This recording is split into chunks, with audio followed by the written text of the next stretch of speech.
పక్షపాతం లేకుండా ప్రతి ఒక్కరు కూడా జ్ఞానస్నానము పొందవచ్చు.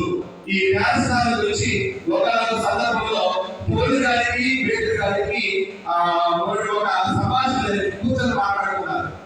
దేని గురించి అంటే యూదులలో ఉన్నటువంటి సాంప్రదాయం ఏంటి అంటే దేవుడే బిడ్డగా మారాలి అంటే సున్నతి చేయబడాలి. ప్రతి వ్యక్తి కూడా సున్నతి చేయబడడం ద్వారా దేవుడిలో భాగస్వామ్యం దేవుడి బిడ్డగా మారుతున్నాడు.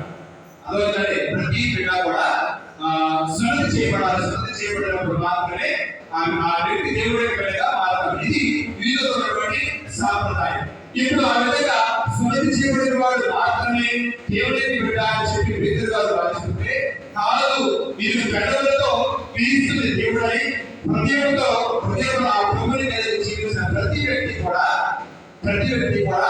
క్రీస్తులో జ్ఞానస్నానం పొందవచ్చు అని చెప్పి పౌలు గారు వాదించిన విధంగా వ్యక్తులు మాట్లాడుతున్నటువంటి ఏంటంటే ఈలో క్రీస్తుని హృదయం మీద కలిగి ఉండి తమ హృదయాన్ని దేవుడికి క్రీస్తుకి సమర్పించి పెదవులతో క్రీస్తు దేవుడిని అంగీకరించిన ప్రతి వ్యక్తి కూడా జ్ఞానస్నానం పొందవచ్చు అని.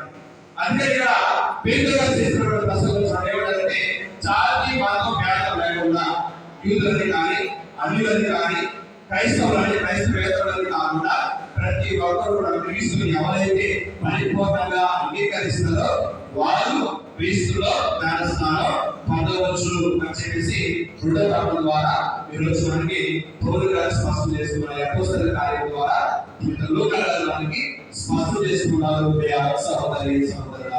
కాబట్టి జ్ఞానస్నానం అనేది ఎవరైతే తీసుకోవచ్చు కారణం కానీ ఏం చేయాలి? క్రీస్తుని పరిపూర్ణంగా అంగీకరించాలి. తమ హృదయంలో క్రీస్తుని కలిగి తమ